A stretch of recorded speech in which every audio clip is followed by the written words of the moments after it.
O assunto também está cada vez mais sendo discutido nos corredores do Palácio do Planalto. Então vamos para lá conversar com a Vitória Abel, que tem bastidor importante. Vitória, conta pra gente. Pois é, Soraya, o presidente Lula, ele tem admitido a aliados dele que muito provavelmente os partidos de centro, e aí a gente inclui nesses partidos de centro MDB, PSD, União Brasil e PP, ele acha que esses partidos não devem estar na sua coligação para a reeleição no ano que vem. A gente lembra que o presidente Lula ainda tinha uma esperança, principalmente de que MDB e PSD, que são partidos um pouco mais próximos de Lula, tem ali ministérios na esplanada. MDB e PSD não fizeram um posicionamento contra o governo Lula, como o União Brasil e o PP fizeram. Então Lula ainda tinha a esperança, aliados de Lula tinham a esperança de manter MDB e PSD mais próximo a ele e, quem sabe, até ter um apoio desses dois partidos para sua reeleição. O que Lula tem dito aos seus auxiliares, aos seus aliados nos últimos dias é que ele praticamente perdeu essas esperanças de conseguir o MDB na sua coligação, no seu palanque eleitoral para 2026, assim como o PSD.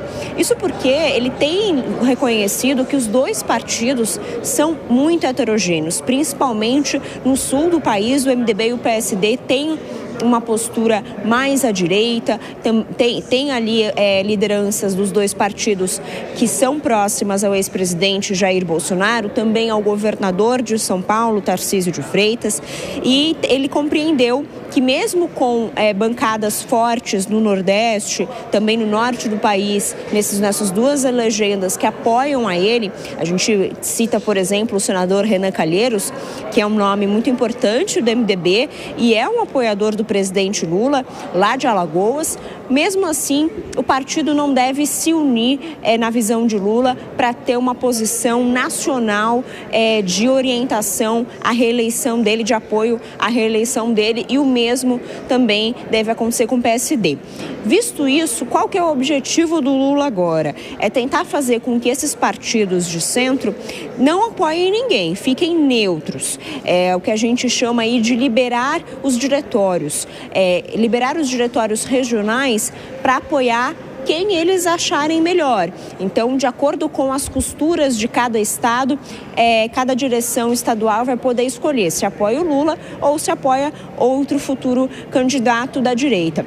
Isso é quase que já uma vitória para o Lula e para os auxiliares dele, visto que União Brasil e o PP, por exemplo, já têm dito que querem se posicionar em oposição ao governo Lula. E a gente vê, por exemplo, a cobrança do União Brasil para a saída do ministro Celso Sabino, também do PP para a saída de André Fufuca do ministério. Dois partidos que formaram uma federação e estão cobrando as saídas de ministros de cargos na esplanada dos ministérios, porque eles querem ser a oposição nas eleições de 2026. Mas Lula ainda tem esperança de que mesmo para essas duas legendas, União Brasil e PP, ainda dá para convencê-los a permanecerem neutros nacionalmente e também levar eles a liberarem os diretórios estaduais para apoiarem qual candidato eles avaliarem como o melhor nessas costuras locais. Soraya. Obrigada, Vitória. Bastidor, então, da nossa repórter Vitória Abel, direto de Brasília. Daqui a pouco a gente volta a conversar. Tema também para análise aqui dos nossos comentaristas. Deise, vou começar por você, né? Como que você interpreta e vê essa estratégia, esse movimento do presidente Lula? Pode significar algum tipo de risco ou oportunidade? Soraya, oportunidade, porque a gente está falando aqui de centrão. Desde a abertura democrática, o MDB ele só não esteve ao lado do Palácio do Planalto durante um ano. Não estou falando nem de um mandato presidencial, foi um ano. Ou seja, é um partido extremamente pragmático. O PSD também né? Vídeo que o PSD fez nas últimas eleições municipais, né?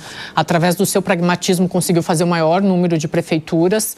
Então, qualquer liberação que o presidente dê em relação ao Centrão, ou deixar o Centrão à vontade, é um ganho.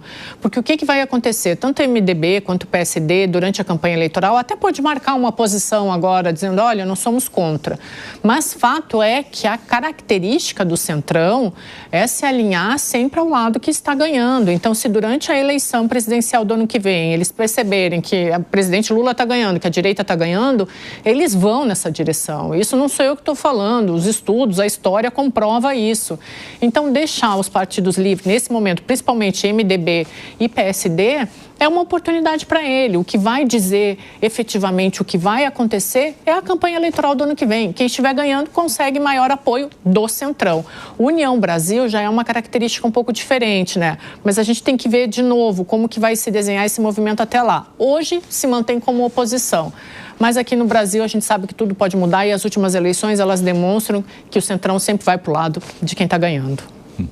Roberto Mota, queria ouvir tua opinião também em torno desse assunto, à medida em que, como a Deise chama a atenção, geralmente a gente acompanha ali o Centrão pendendo para quem estiver ganhando, dependendo de que lado a maré estiver levando a campanha política a partir do ano que vem, ele pode se posicionar de um lado ou do outro, não? Exatamente, essa é a realidade. Isso acontece em todos os lugares. Todos os países têm partidos não ideológicos. E esses partidos se movimentam de acordo com a perspectiva de poder. Vamos ver quem agora tem chance de ganhar, e aí a gente se alia a eles. Parece que a perspectiva de poder está mudando. Agora, isso tem um aspecto complicado. Se a esquerda ganhar as eleições do ano que vem sozinha, pode-se esperar um governo ainda mais radicalizado ideologicamente do que o atual. 9h26.